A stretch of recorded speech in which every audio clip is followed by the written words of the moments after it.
দুটা কথা আছে। একটা কথা হইল আপনারা নিজে নামাজ পড়বেন, অন্যজনকে নামাজের দাওয়াত দিবেন। নামাজের বিকল্প নাই। আপনি যেটাই করেন না কেন, আমরা নামাজের কথা ভুলবো না। যত অনুষ্ঠানই হোক, অনুষ্ঠানের ফাঁকে ফাঁকে আপনারা নামাজ পড়তে পারবেন, কোনো না নাই। নিজেরা নামাজ পড়বেন এবং মা বোনদের উৎসাহিত করবেন নামাজের জন্য। আজকাল যদি বাবা নামাজ পড়ে বাচ্চারা বলবে না আমার বাবা নামাজ পড়তেছে, আমরাও নামাজ পড়ব।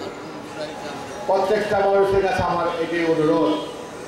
আমাদের সামনে বিশ্ব ইজতেমা টঙ্গীর মাঠে, আপনারা যদি সময়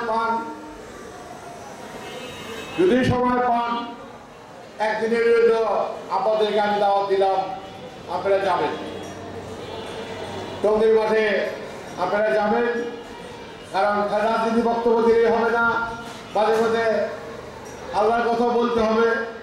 দুনিয়ায় জন্মগ্রহণ করছি, মৃত্যু অনিবার্য। দুদিন আগে দুদিন পরে এই দুনিয়া ছেড়ে সবাই যেতে হবে। তাই আমি অনেক কথা বললাম, ভুল ত্রুটি ক্ষমা করে দিবেন।